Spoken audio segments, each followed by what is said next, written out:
Ghost Cult Magazine welcomes in Chris from Skeletal Remains. How are you doing, Chris? Good, man. Just hanging. It's still quite early where I am, so I'm just just chilling. How are you, man? I am hanging in there too. I'm fantastic, thanks. As well as could be under the Yeah, circumstances. exactly. How have So you been holding up? I know obviously we got this big record to talk about coming out next month, but how are you doing? How's the other guys in the band doing? Are you hanging in there okay? yeah, I mean, we're trying to stay as positive as possible. We're just happy, that all our family and loved ones are okay. I mean, besides the whole situation, canceling all our shows and everything we had booked for this year.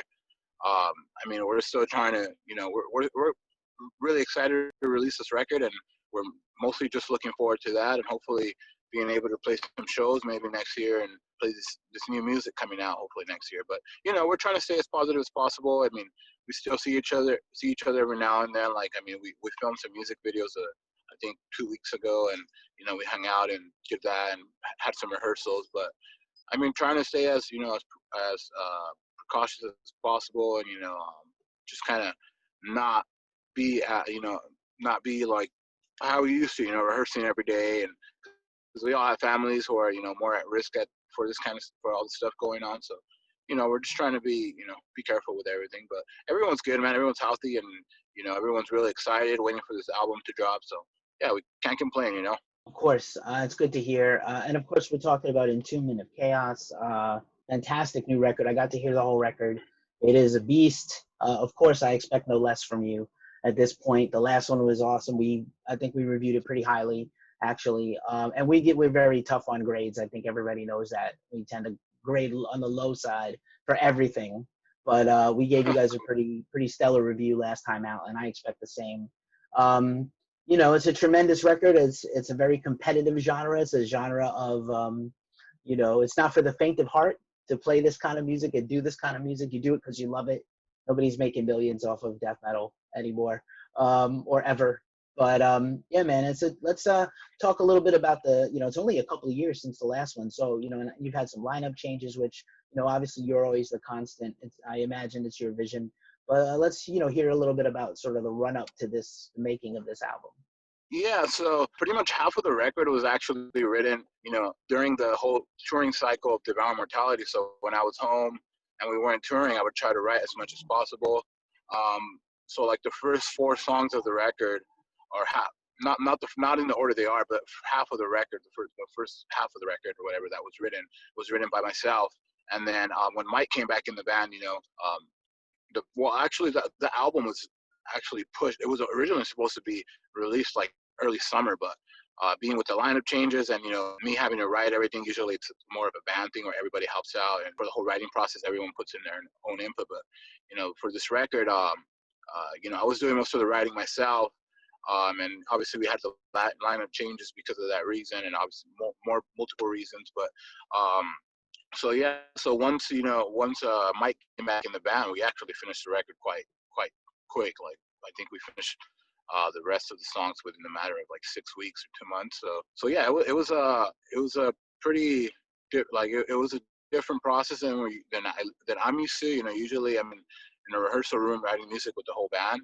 This time around, I was doing most of the writing with my computer, programming all the drums and stuff, and yeah. And then once Mike came in the band, we did the exact same theme for the rest of the songs because we didn't have a drummer, and the drummer who played on the record who was just like a fill-in, like a hired gun that one of our friends that helped us out. He lives in Portland, so he was about 2 hours on plane, so he couldn't get down here and rehearse the songs or write the songs with us, how we would prefer it to be. But so yeah, so me and Mike wrote everything to a drum machine, and then we sent all the music to Charlie, and he just learned everything, and he came down like 2 weeks before we hit the studio, to record. And yeah, we just tried to get everything as tight as possible, and we went into the studio and recorded everything. But it was actually a quite crazy experience because the day before we were supposed to go in to record the record was like when the whole lockdown was starting to happen here in LA. So we were actually unsure if we were gonna be able to record, because the studio was telling us like, hey, we might have to postpone things because of everything going on. We might have to reschedule everything. So we literally didn't know if it was going to happen until the day before. The night before, we were supposed to go in. Since Charlie was already down here, he was already down here for rehearsing with us. They were cool enough with us still coming down and at least tracking the drums there. So we got the drums done there, and then we recorded the rest of the album from our home studio. And we did everything like DI and sent all the tracks to the studio and had him reamp all the stuff. But yeah, it was actually a pretty crazy experience. But I'm quite happy with how everything came out. It was a lot lot less stressful. We weren't on the clock, so we were able to do things like on our own time, and we could take a break whenever we wanted to. So I think that helped a lot too, especially with my voice. But yeah, man, a crazy couple weeks there. For sure, I can imagine. And then, of course, I think with the growth of the band, I think a lot of people after the last record and some big tours really got hip to the band, caught up with you guys. Because for a while, you guys were kind of like, well known, but also still kind of underrated, I'll say, for a while.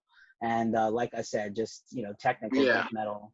Death metal is a very competitive genre. There's new bands all the time. So I think this sort of the growth of the band, the improvement between records, and then the sort of like hype that helped you guys after the big tours, I think, is like really boosting you guys going into this release now. Yeah, most definitely. Yeah, I agree, and especially in the States, it seemed like we were a lot more known in like Europe, but in the States we were still kind of like under the radar until we were able to do those like U.S. tours, and then people started actually like finding out about us, and yeah, that definitely did help. The whole like it was a little bit more hype than the last record at least.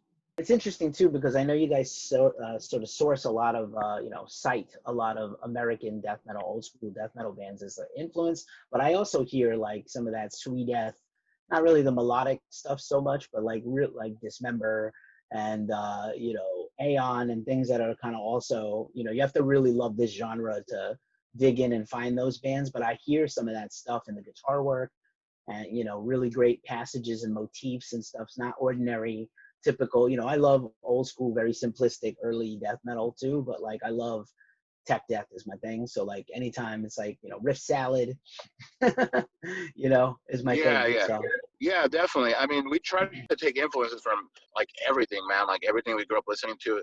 We obviously like tend to take more influence from like the stuff that was going on in Florida, obviously in early '90s, late '80s or whatever.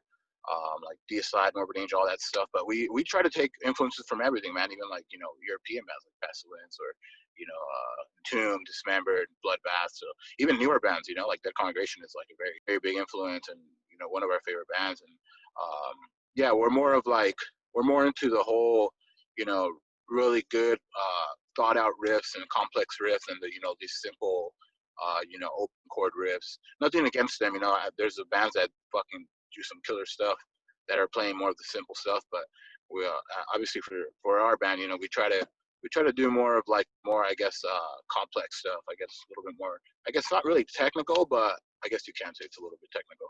for sure, man, for sure. Yeah, and I love the guitar work between you and Mike. You guys complement each other really well. You're definitely, hopefully, it's hard to keep a lineup together. And I know, like I said, this has been your vision as the sole, main guy all this time. So I think it's tough to keep the band together. I obviously there's no touring right now, so you're not under a lot of pressure to find a permanent drummer. And I imagine Noah is still playing bass live if you guys were able to play gigs. But yeah, it's tough out there. It's tough to keep a band going. So applaud you for that Yeah, too. definitely. Thanks, man. Yeah, it definitely is, man. Especially, a lot of the people that have been in and out of this band, a lot of the times it's their first time touring, so they're not really sure what they're getting themselves into. And once they actually experience it, they're like, "This is not what I expected." And it's not for everybody. It's not like we're touring in like these crazy nightliners where most of the times we're doing most of the driving ourselves and touring in these like shitty vans or whatever. I mean, I don't complain. I love to do it. I mean, yeah, it can be better, but I mean, we're more like into it because of the music and because of the fans and all that stuff. But yeah, it's totally not for everybody, and it is hard to keep a steady lineup, and especially if you're touring as much as we were touring. I think that also has to do with it. People get tired of it, and it's too much. So yeah, you got to. I don't know. It's kind of hard, but yeah, definitely. I mean, I'm quite stoked with the lineup we have now, and we actually found a permanent drummer already, and we'll be announcing him in the next couple of weeks or whatever. So yeah, man, we're really all just excited to get out there and play all this new music. So yeah, I'm really looking forward to hopefully being able to come back and play some shows sooner than later at least. I hope so too. Yeah, and that's great. Congrats on the drummer. That's awesome. I look forward to hearing that announcement. Anybody who would play with you's got to be killer because you've always had good drummers, and even Art is a guy who played with you guys, who's one of my favorite dudes out there. So yeah, man, like all kinds of awesome stuff. I also wanted to talk a little bit about your vocals. Definitely some, I think maybe either just, I don't know if it was planned or on purpose or, obviously, a worked out thing, but I definitely hear a lot of improvement vocally. Just like real brutal lows, and I like singers who are very clear. Like I enjoy vocals. I know a lot of people like I don't even listen to the vocals in death metal. I do, and I want to hear I want to hear what you're talking about, even if it's doesn't mean anything. Some vocalists say that their lyrics don't mean anything. I think you care about your lyrics and you care about your song meanings and things. So I really appreciate like clear vocals and very still very deep and guttural lows, but also very understandable. Is at least for me as a listener, I appreciate that. Cool, man. Yeah, I myself, I'm obviously like I tend to take more influence on and prefer like the style of vocals that are more like Chuck Schuldiner style and Martin Van Drunen and John Tardy, Mark Groove, stuff like that, instead of the very low guttural Chris Barnes style. I mean, I love those too, but I prefer more of I think the more Martin Van Drunen, John Tardy style I don't know, it's more unique, I guess, and I don't know, I just prefer that. So that's always been like my biggest influences, and I have definitely heard a lot of feedback on the vocals for this record, which was nothing intentionally. I'm still doing everything the same, but I guess it was just like a natural progression that my vocals do sound a little bit different on this record. But yeah, it wasn't anything like I wasn't trying to change my vocals or anything. I did everything exactly the same that I did on the last couple of records. So I guess it's more of a natural thing, when I started this band, I was never supposed to be a vocalist. I still don't consider myself a vocalist. So I only did it because we couldn't find anyone at the time, and I was just tired of looking for someone. So I feel like I'm still learning, as I go. So maybe it's just, we've been doing it for so long. I feel like maybe I'm somewhat starting to discover my own vocals instead of like trying to mimic somebody. I like that. And then live, obviously, you got to hold down both of these things, which is a challenge. I don't know if the average fan appreciates how hard it is to sing and play at the same time. I know there are people who are like, oh, it's nothing, but it's hard. It's really hard, actually. Yeah, yeah, definitely. It was very hard at me at first, but I wasn't used to it. So it was definitely something that I had to sit down and practice for a while. Indeed. And then like everything else with the band, man, love the production. I know Dan Swan, I know, mastered the record. And then obviously Dan Seagraves, right? Another the phenomenal Dan Seagraves, like maybe the greatest or second greatest death metal cover artist you could think of. Phenomenal cover. I love the color scheme. It's nothing, it's not typical. It's really a cool, unique, like probably one of the best pieces of artwork I've seen this year on an album. Cool, man. Thank you. Yeah, Seagrave is a legend, man. I mean, we've been wanting to work with him since this band was started. He did most of the records that we worship. It was always this Seagrave artwork that I think he is like the death metal artist. When it comes to artworks for bands. I mean, there's a bunch of greats that also do a killer job, but I don't know. There's something about Seagrave that really captures something that it almost makes the artwork like it fits with the music. I don't know how to explain it, but it's just as like, especially for us, we want something that's going to be brutal, and he's really very very like detailed, and just almost like it kind of like fits, like I don't know, when I pick up an album, as a fan, and I'm listening to the music, I like to look at the artwork, and everything inside, and I kind of just want everything to like I want it to give me some sort of feeling, and I feel like his artwork does that.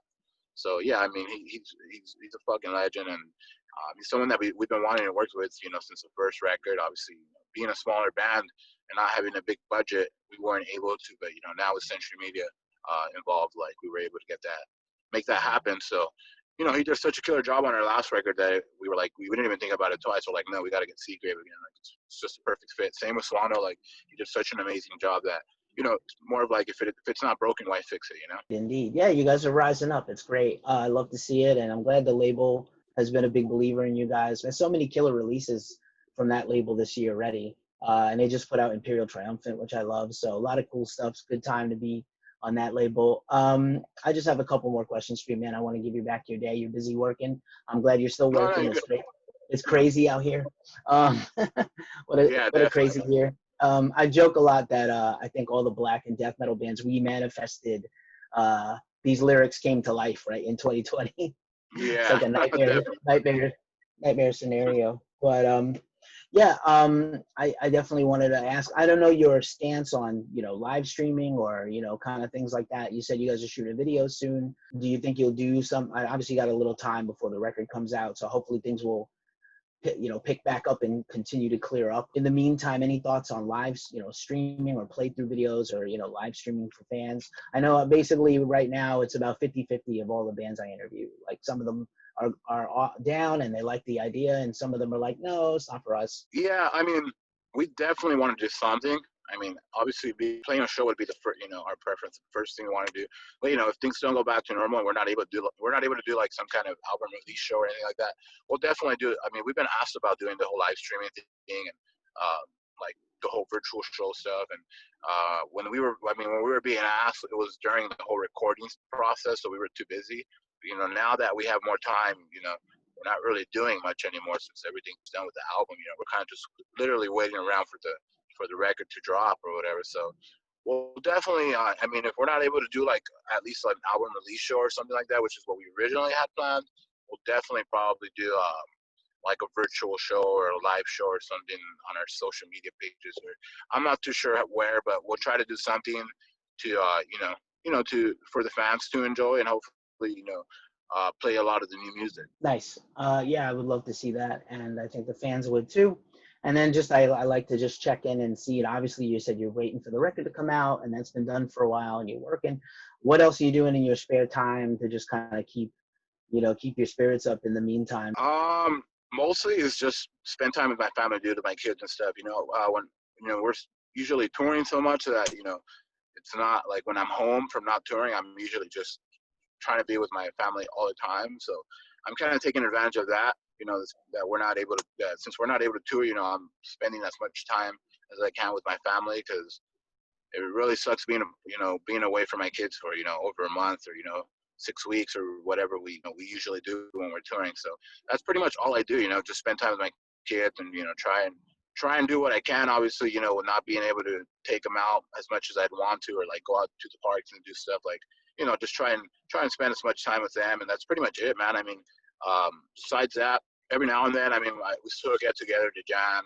Like I think in a few weeks we're gonna be jamming with the new drummer and going over all the new stuff and showing him all the new songs. So yeah, it's pretty much it, man. Just literally just pretty much working and trying to stay busy with my family and hanging with friends every so like every now and then. It's not really as much as I used to, just because I just want to try and be with my family as much as I can, because it's kind of hard when touring starts picking up. It's kind of hard to when you're not home or whatever. Right. And I have a feeling based on this record, when things go back to normal, you're going to be extra busy even more than you were last time. So all good. I totally respect and like that, man. Hang in there, man. Keep your head up. Congrats on this record. Again, I can't say enough good things about it. And hopefully we'll see you next time for an interview in person. Either I'll get out there or you catch you somewhere along the way, get you back to New York. Any of these things would be great. And I wish you the best, man. Thank you. Yeah, thank you so much, man. I appreciate it. Thanks for having me, and thanks for taking the time to give me a call. And hopefully we can see each other soon once we're able to start touring again, and hopefully have some beers or something. And yeah, man, you stay safe, stay healthy, and keep your loved ones safe. And yeah, man, all the best for you.